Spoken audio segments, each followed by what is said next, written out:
Então nós vamos ao ministério da palavra. Tem um negócio que está no meu coração aqui, ó. Abra sua Bíblia em 2 Samuel.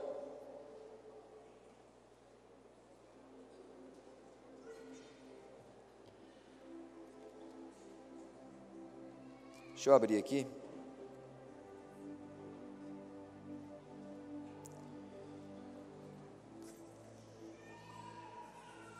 De manhã Deus nos presenteou com um culto maravilhoso. 2 Samuel 12. Vamos ler um verso 11. Nós vamos ler o capítulo 11, um pedacinho, e depois o 12. 2 Samuel 11. De manhã Deus nos presenteou com algo maravilhoso, culto fantástico. E eu quero deletar o culto da manhã, da minha mente, do meu coração, porque eu creio que o Espírito Santo vai fazer algo novo aqui nessa noite. E eu sei que Ele trouxe você aqui porque Ele quer ministrar no teu coração. Então dilata o teu coração para receber, amém? Eu vou fazer algo agora que toda vez que eu faço, eu passo vergonha, porque nunca ninguém responde ao que eu falo. É impressionante. Aí depois a pessoa me procura. Mas a hora que deu 4 horas da tarde, o Espírito Santo me incomodou, e enquanto o louvor tocava, que ele me incomodou o tempo todo. Tem uma pessoa no nosso meio, que essa semana, ela pensou a semana inteira em suicídio, ela quer se matar de qualquer jeito, e nós estamos falando da tua vida. Ela veio para cá hoje, nessa noite, porque ela quer uma resposta de Deus, e ela está pensando, o suicídio está martelando na cabeça dela o tempo todo assim, ó, eu tenho que me suicidar, eu quero morrer, eu não aguento mais. Não é você, é um demônio que está atuando na tua vida. Eu não vou orar com você no final do culto, porque o Espírito Santo quer libertar você disso agora. Então eu gostaria que você fizesse assim com a tua mão. O pastor Rafael vai tirar você daqui, vai orar com você. Quem que é essa pessoa? Cadê o pastor Rafael? Eu tenho que pregar a palavra de Deus. Eu estou fazendo isso porque o Espírito Santo está me incomodando. Quem que é essa pessoa? Nós não queremos expor você não. Quem que é? Levanta a mão bem alta assim, ó. Balança assim com a mão assim, ó. Quem que é? Eu estou sem óculos. Igreja ora, né? Que é uma batalha. É você, filho? É você, filha? É você? Certeza? Rafael, pega ela, pega a pastora Tânia Thaís, vai lá, ministra no coração dela. Vamos aplaudir Jesus, queridos.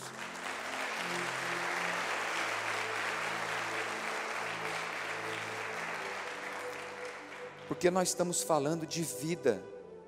Amém, queridos? Nós estamos falando de vida, nós não queremos expor ela, nós queremos só orar, ouvir ela. O pastor Rafael vai ministrar com ela rapidamente lá, já vai trazer ela para cá para ela ouvir a palavra também, porque é uma vida que é preciosa para Jesus, amém? E nós estamos aqui falando de vida, amém? Glória a Deus por isso, glória a Deus por isso. Eu quero ministrar uma palavra para você. Preocupa não, que o Espírito Santo vai achar você hoje também aqui. Ele vai te achar. A presença dele é real, fantástica, maravilhosa. 2 Samuel 11,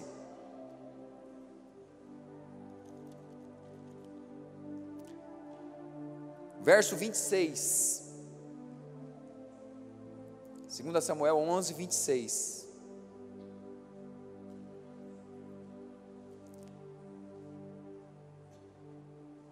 Diz assim: ouvindo, pois, a mulher de Urias, que seu marido era morto, ela o pranteou. Passado o luto, Davi mandou buscá-la e a trouxe para o palácio. Tornou-se ela sua mulher e lhe deu à luz um filho. Porém, isto que Davi fizera foi mal aos olhos do Senhor. Nós estamos falando aqui de uma situação que Davi achou que ia acontecer algo bom, ia ser um momento de prazer na vida dele, e ele cometeu adultério com Batseba, mulher de Urias. A mulher engravidou, ele armou um esquema, matou Urias, que era o esposo dela, um homicídio, e depois que ele morreu, Urias morreu, que a mulher chorou o luto do marido, Davi trouxe ela grávida para casa, abraçou ela no seu palácio, e a Bíblia diz que isso foi mal aos olhos do Senhor. Agora eu quero ler com você a partir do capítulo 12, do verso 15 em diante, 2 Samuel 12, 15.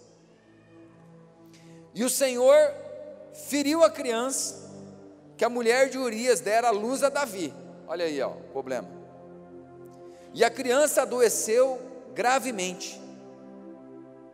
Buscou Davi a Deus pela criança, jejuou Davi e vindo, passou a noite prostrado em terra. Então os anciões da sua casa se achegaram a ele para o levantar da terra, porém ele não quis e não comeu com eles. Ao 7º dia morreu a criança, e temiam os servos de Davi informá-lo de que a criança era morta, porque diziam: eis que, estando a criança ainda viva, lhe falávamos, porém não dava ouvidos à nossa voz. Como, pois, lhe diremos que a criança é morta? Porque mais se afligirá. Viu, porém, Davi que seus servos cochichavam uns com os outros, e entendeu que a criança era morta. Pelo que disse aos seus servos: é morta a criança? Eles respondeu: morreu. Então Davi se levantou da terra, lavou-se, ungiu-se, mudou de vestes, entrou na casa do Senhor e adorou. Depois veio para sua casa, pediu pão, puseram-no diante dele e ele comeu. Olha o verso seguinte: disseram-lhe seus servos: que é isto que fizeste? Pela criança viva jejuastes e chorastes, porém, depois que ela morreu, te levantaste e comeste pão. Estranharam a atitude do rei. Respondeu ele: vivendo ainda a criança, jejuei e chorei, porque dizia: quem sabe se o Senhor se compadecerá de mim e continuará viva a criança? Porém agora que é morta, por que jejuaria eu? Poderei eu fazê-la voltar? Eu irei a ela, porém ela não voltará para mim. Então Davi veio a Batseba, consolou-a e se deitou com ela. Teve ela um filho, a quem Davi deu o nome de Salomão, e o Senhor o amou. O Senhor o amou. Amém? Fecha a tua Bíblia. Espírito da graça, eu bem sei que a tua presença é real e que o Senhor fala aos corações. Ministra nos nossos corações, que sejamos terra fértil, que a tua semente seja lançada e produza fruto a 100 por 1 nas nossas vidas, para a glória do teu nome, em nome de Jesus, amém. Eu quero falar com você hoje, quando recomeçar é possível. Quando que recomeçar é possível? Por quê, queridos? Eu aprendi algo que você já sabe, mas eu aprendi na caminhada da vida.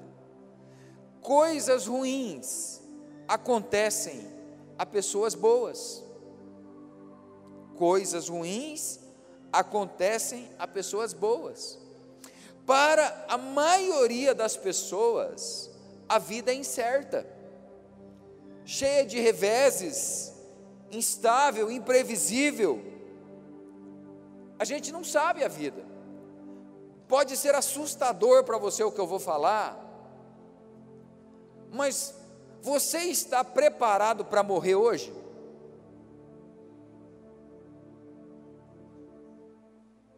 Você já imaginou que você pode morrer ainda hoje, a hora que terminar o culto aqui, você chegar na sua casa, deitar para dormir, ter um infarto fulminante e morrer? De perder o seu cônjuge, uma tragédia, um acidente. Coisas ruins acontecem a pessoas boas. Todos nós corremos o risco de viver de um momento para o outro um drama. A pessoa abre uma empresa sonhando em prosperar, quebra financeiramente. Você tem um animal lá, passa um infeliz, miserável e dá veneno para o teu animal. Você chora a dor disso, é um drama. Uma mulher que sonha em ter um filho, engravida, 6 meses, às vezes 3 meses, grávida, imaginando aquela criança, imaginando a transformação dentro da sua casa, a expectativa por um filho, e vem o aborto. Como que explica? Como explica um jovem morrer aos 16, 17 anos? Uma vida ser ceifada? Uma criança de 6 anos de idade, uma menina, brincando, os pais tranquilos, porque a sua filha está feliz brincando, passa um infeliz que a gente não sabe de onde vem, e pega essa criança sem ninguém perceber, e abusa dela, abusa, destrói a vida daquela criança para sempre, o lar, a família. Situações que nós corremos, a dor de uma perda, uma separação. Você já parou para pensar que talvez o teu cônjuge chega em casa e diz: eu não quero mais, vou embora, separa, te abandona, uma traição. Quem que está preparado para ser traído? Ninguém. Mas de repente um dia você acorda, o teu cônjuge olha para você e diz: eu te traí. Que terrível, que coisa assustadora. Ninguém está preparado para isso. E quando esses dramas acontecem nas nossas vidas, muitas pessoas, queridos, elas simplesmente desistem, não conseguem continuar, não conseguem. Então hoje, assim como eu ministrei pela manhã, uma luta interior minha, eu não queria ministrar agora à noite, o Espírito Santo, você vai ministrar, eu quero curar pessoas, eu quero resgatar vidas, eu quero transformar lares. Falei, tá bom, Espírito Santo, eu quero falar com você, que talvez não seja algo grande, talvez seja algo pequeno, que aconteceu com você, um curso que você parou, um projeto que está engavetado faz anos na tua casa, um relacionamento, um namoro que não deu certo e você decidiu dentro de você nunca mais ter um relacionamento com ninguém. Eu quero falar com você que tem áreas na sua vida em que você desistiu delas, e dizer para você nessa noite que é possível recomeçar, é possível voltar. Davi viveu isso na sua pele, um erro que levou a outro e que trouxe dor para a sua vida, muita dor. Mas Davi também compreendeu que precisava recomeçar.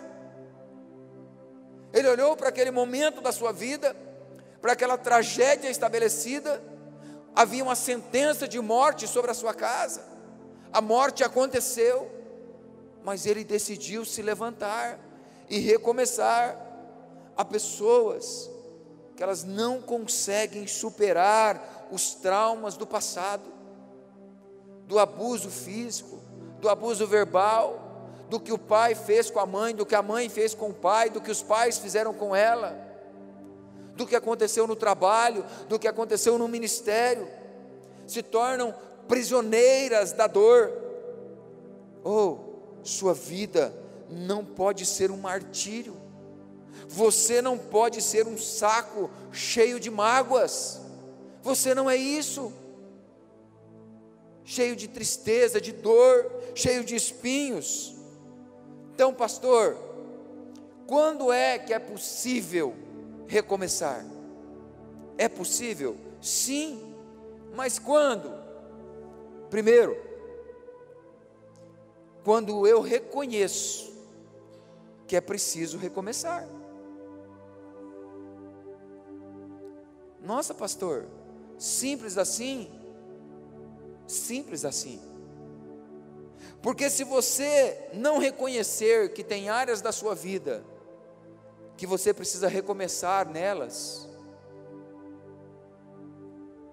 nem Deus consegue fazer. O profeta Amós faz uma pergunta no capítulo 3, verso 3, ele diz: andarão dois juntos se não houver entre eles acordo? Se não houver um acordo entre você e Deus, não tem como Ele fazer na tua vida, não tem como recomeçar. Você precisa reconhecer: Deus, essa área da minha vida é um problema, eu preciso recomeçar nela. Enquanto você se colocar como vítima, ou acreditar que está tudo bem, é impossível Deus fazer alguma coisa. Ah, pastor, eu tive algo com meu irmão lá atrás, mas agora a minha vida está boa, estou casado, estou feliz, tenho filhos, estou próspero, estou abençoado. Mas e o teu irmão? E o teu irmão? E a tua relação? E a tua vida financeira? E a tua vida sentimental? E o teu ministério? Os mesmos muros que você constrói para impedir as pessoas de entrar na sua vida, são os muros que impedem você de viver as novas possibilidades de Deus para você. Precisa destruí-los. Precisa destruí-los. Às vezes eu vejo pessoas que não estão bem. Eu sei que elas não estão bem. Deus, vou ensinar para você. Deus fez isso com pastor. Pastor tem esse negócio nele. Mas mãe sabe quando alguma coisa está errada com o filho. Sabe ou não sabe, mãe? Mãe sabe.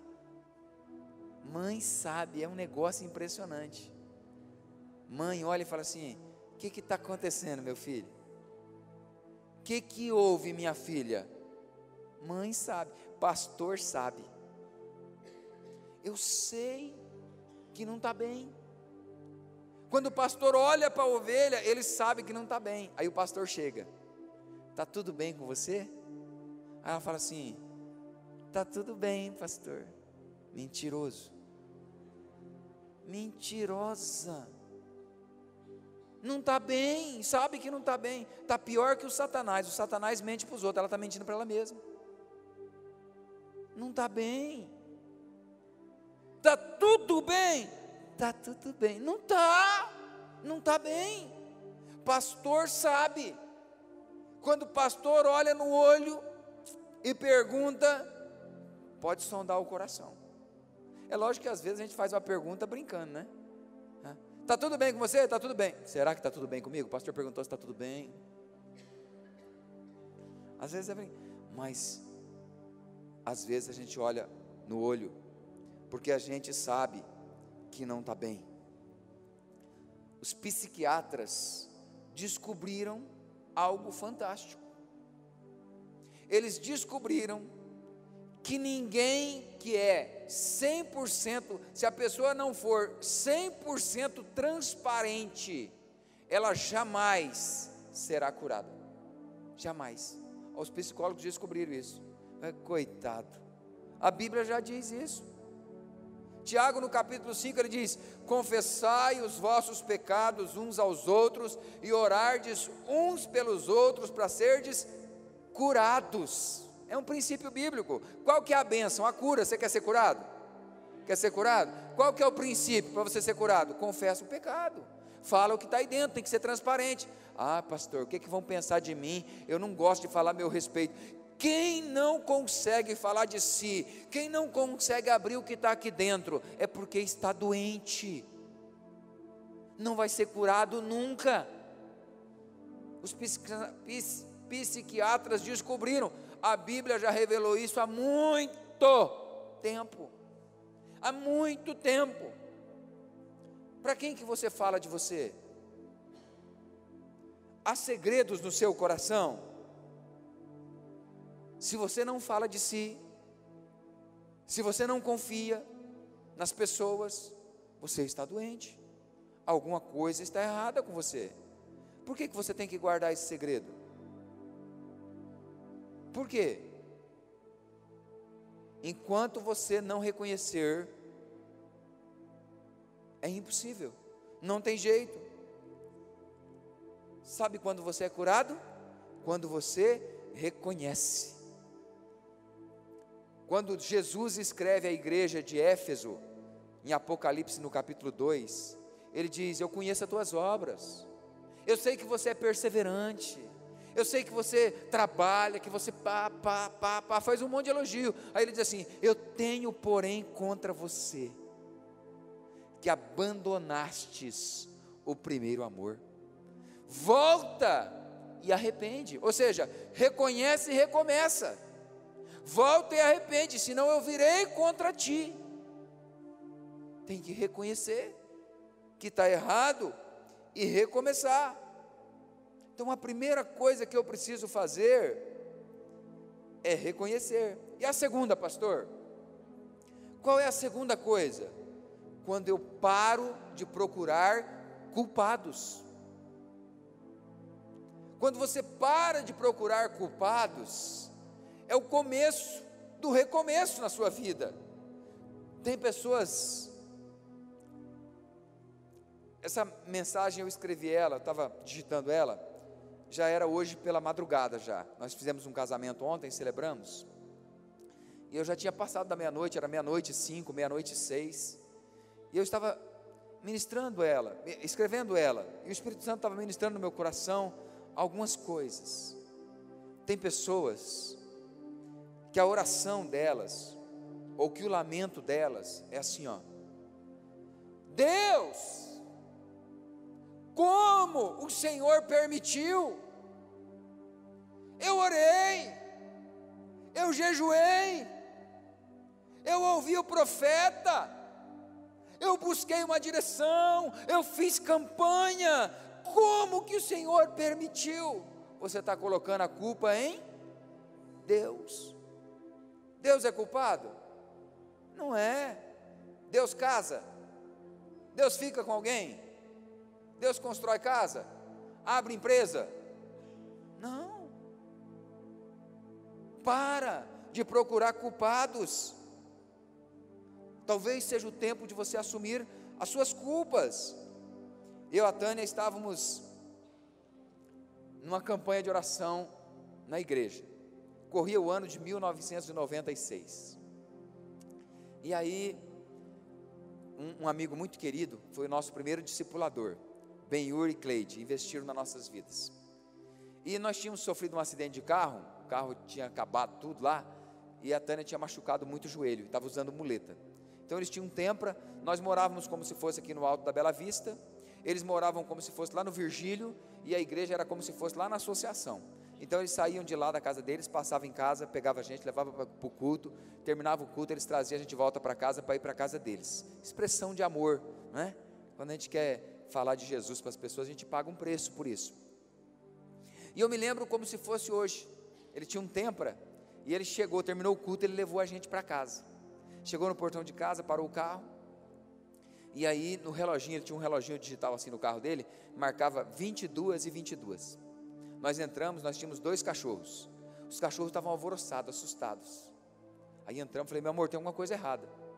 Nesse lugar, hoje, é uma igreja batista nacional. Pastor Stedley, muito grande, muito linda a igreja. Nessa onde era a nossa casa. Aí entramos. Quando entramos em casa, eu era policial nessa época. Eu tinha uma pistola 380. E de tanta Tânia barulhar a minha cabeça, mas começou a barulhar a cabeça. A Bíblia diz que é melhor você morar no deserto do que com a mulher rixosa, né? Com a goteira. E tá na minha cabeça, para poder desfazer daquela arma, vender ela, acabar com ela. E eu negociei aquela pistola num videocassete Toshiba, sempre Toshiba, 4 cabeças. Tem gente que não sabe nem o que é videocassete. Aí já o trem já acabou já. Naquela época valia muita grana. Aí cheguei em casa, quando entrei em casa, o ladrão tinha entrado em casa e levado tudo. Ficou nada. Só um tocadorzinho de CDzinho assim pequeno lá no cantinho assim no chão, que tinha um CD da Aline Barros, Sem Limites. Acho que foi o primeiro CD que ela gravou. Levou tudo. E eu sem minha arma para ir atrás do ladrão. Até o videocassete ele levou. Aí eu olhei para trás e falei assim, aí ó, agora nem a arma eu tenho para ir atrás desses caras. Ela falou assim, graças a Deus, porque se você tivesse a arma, você não ia com ela para a igreja, tinha deixado ela aqui, agora tinha um bandido armado na rua. Mas em momento nenhum, a gente colocou a culpa em Deus, não questionou o porquê, era Deus trabalhando, era Deus tratando a gente, porque Deus trata a gente, amém, queridos? Para de procurar culpados. Nós estávamos essa semana na reunião de pastores, nós fomos lá, o Flávio foi fazer o exame da ordem, né? Passou, foi aprovado, ungido, abençoado, pastor da Urmiban, glória a Deus, né, Flávio? E aí nós estávamos na conversa de pastores, a gente começou a falar sobre profeta. Aí teve um pastor que contou a historinha lá do profeta. O cara era profeta, muito usado por Deus, né? E profetada para lá, profetada para cá, cheio da profecia. E aí ele foi fazer evangelismo no Amazonas, lá nas tribos indígenas lá. E chegou lá, ele caiu na mão dos aborígenes lá, canibais. A tribo de canibal pegou ele, levou ele lá para a aldeia. Chegou lá na aldeia, fizeram a fogueira, colocou o tacho cheio d'água, e ele amarrado. Aí ele começou a olhar para aquela água, a água começou a aquecer, e ele pensou com ele assim, estou lascado. Aí ele ouviu uma voz que falou para ele assim, ainda não. Falou, ainda não? Falou, não. E o que eu faço? Falou, pega uma pedra e taca na cabeça daquele cara que está com aquele monte de pena na cabeça, o cacique, né? Aquele monte de penugem, manda a pedra na cabeça dele. Ele pegou a pedra e mandou na cabeça do cacique, tá! Aí ele falou para a voz assim, e agora? Ele falou, agora você está lascado.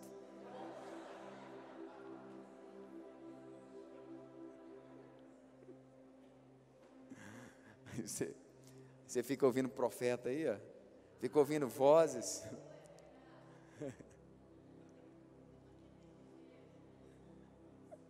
Aí você fica ouvindo voz, aí você está lascado. Para de procurar culpados. Para de procurar. A terceira coisa que eu aprendo: quando recomeçar é possível, pastor, quando você decide perseverar.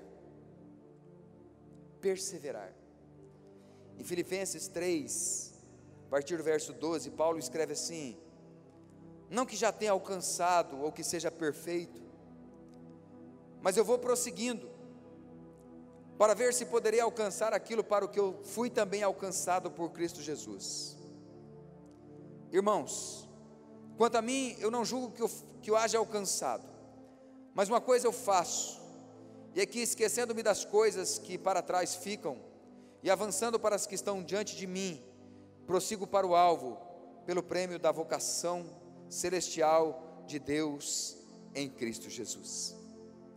Prosseguir para o alvo, esquecer as coisas que para trás ficam, perseverar, seguir em frente. Paulo, ele tinha uma chave para vencer. Paulo tinha uma chave de sucesso. Ele não ficava preso às coisas do passado. As coisas que passaram para ele, passou. Não importa se foi uma quebra financeira, não importa se foi uma traição, um aborto, uma falência, não importa o que houve. O segredo para recomeçar, para seguir em frente, é não ficar preso às coisas do passado. Em Atos dos Apóstolos 14, 19, Paulo escreve assim: sobrevieram porém judeus de Antioquia, Lucas escreve assim: sobrevieram porém judeus de Antioquia e de Icônio, e havendo persuadido as multidões, apedrejaram a Paulo, e o arrastaram-no para fora da cidade, cuidando que estava morto. Pegaram o homem, mandaram pedra nele, morreu, jogaram lá fora da cidade. O texto continua dizendo: Mas quando os discípulos o rodearam, ele se levantou e entrou na cidade. No dia seguinte partiu com Barnabé para Derbe, e tendo anunciado o evangelho naquela cidade, e feito muitos discípulos, voltaram para Listra, Icônio e Antioquia, confirmando as almas dos discípulos, e exortando-os a perseverarem na fé, dizendo que por muitas tribulações, nos é necessário entrar no reino de Deus. Perseverança em meio às tribulações, em meio às lutas, em meio aos desafios, perseverar, esse é o segredo. Esquecer o passado, seguir em frente. Sabe, queridos, Deus gosta de gente teimosa. Eu era gerente de uma empresa, o dono me procurou, foi lá, disse para mim assim: Edson, você é um ótimo comercial, eu confio para você vender até cabelo em pó, mas eu não tenho coragem de dar um centavo na tua mão para você administrar. Aquilo fez um trem ruim aqui dentro de mim, assim, ó, mexeu comigo, porque quando me desafia, aí agora que eu falei, eu vou aprender a administrar. Fiz curso de administração de empresa, fiz faculdade de administração de empresa. Hoje, quem caminha perto de mim, e eu também sei que eu sou, não é arrogância, eu me considero um bom gestor, um bom administrador. Mas alguém teve que me desafiar. Deus, Ele gosta de gente teimosa, não de teimoso rebelde, de gente teimosa que quando ela é desafiada, ela fala assim: agora vocês vão ver, agora eu vou fazer. Então eu gosto desses desafios. Quando a gente vai em viagem, que a gente vai nesses parques de diversão, eu vou em todos os brinquedos radical que tem, montanha russa, aqueles negócios de barca, aqueles trem grande, eu vou naqueles negócios tudo, porque eu me desafio, eu quero ver se esse negócio mata mesmo, quero ver como é que é esse trem. E eu me lembro que nós fomos no Beto Carreiro. Aí chegamos lá no Beto Carreiro, tem uma torre lá em Santa Catarina, de 100 metros de queda livre. Quando você está lá em cima, você vê assim, ó, Florianópolis, você vê o mar, as praias, a coisa mais linda. Só que você está sentado numa cadeirinha sem nada. Só a cadeirinha sentada aqui, um trem prendendo você aqui, teus braços soltos, só de pensar dá um negócio ruim aqui já. As pernas balançando no ar, assim, ó, chega a dar um frio na batata da perna, assim, ó, aquela coisa esquisita, assim, você não tem o que segurar, não tem o que fazer. Aí quando você está lá em cima, ela sobe bem devagarzinho. Quando chega lá em cima, ela faz assim, você fica pensando, vai ser agora. Ela faz assim, crack, vai. Aí ela não faz assim, não foi. Aí ela, já. Eu falei, eu vou nesse negócio. Aí, falei, vou observar primeiro. Fui lá perto da torre. Aí cheguei lá perto da torre, fiquei olhando. Tinha uns que desciam assim, ó. Tinha outros que desciam apático assim. Tinha gente que vomitava. Tinha outros que desciam chorando. Tinha gente que descia grudado no braço do outro, assim, agora arranca um pedaço. Aí tinha gente que descia alegre também, sorrindo, feliz. E teve um rapaz que desceu assim. Aí ele desceu, chegou lá embaixo, ele tirou o trem. Aí saiu assim, foi rodeando a torre, foi lá, encostou na muretinha assim da torre e ficou assim. Falei, é para isso que eu vou perguntar. Fui lá. Antes de eu ir, fui lá. Cheguei lá, e aí? Tudo bom? Ele, bom. Falei, eu vi que você foi na torre. Ele falou, fui. Falei, e aí? Me fala. Eu nunca mais vou ser o mesmo homem na minha vida. Falei, é nesse negócio que eu vou. Desafiado. Quando nós plantamos a igreja, um grande pastor veio aqui pregar, lá na igreja de baixo, veio pregar. Ficou conosco uns dias, foi embora. E ele me convidou para ir na igreja dele. Eu fui lá na igreja dele. Cheguei lá, preguei. Aí ele me levou numa sala, balançou a chave da sala para mim e falou assim, ó, esse aqui é o teu gabinete. Eu falei, meu gabinete? Ele falou, eu quero que você venha trabalhar aqui comigo. Falei, sério? Ele falou, sério. Eu falei, por quê? Ele falou, porque você não serve para ser pastor de frente de igreja. Eu falei, não? Ele falou, não serve. Você nunca vai ser um bom pastor, você foi feito para ser auxiliar. Eu falei, você vai ver então. Voltei para cá. Não largo dos 6 de jeito nenhum. Não largo. Pastor, não largo. Sou perseverante. Você tem que perseverar. O que fez você desistir? O que fez você desistir? Persevera. Para encerrar, pastor, quando recomeçar é possível? Quando você acreditar que Deus não desistiu de você. Deus não desistiu de você. Talvez você tenha desistido, mas Ele não desistiu de você. Davi entendeu isso. Ele errou, pecou, chorou, foi para a luta, foi para o pó, morreu lá com aquela criança, entrou de luto, entrou de jejum, 7 dias chorando, 7 dias clamando, Deus, não deixa a criança morrer, mas a criança morreu. De repente ele olha e fala, ei, o que houve? Morreu a criança? Morreu. Morreu. Ele se levantou, tomou um banho, se ungiu, trocou de roupa, foi para o templo, adorou o Senhor, voltou, colocou a comida na mesa e comeu. Você falou, o que é isso? O que é isso? A criança estava viva, você lá, moído, ninguém conseguia fazer nada. Depois que a criança morre, você se levanta, morreu, acabou. Eu vou para ela, mas ela não vai voltar não. Eu não vou ficar preso a isso.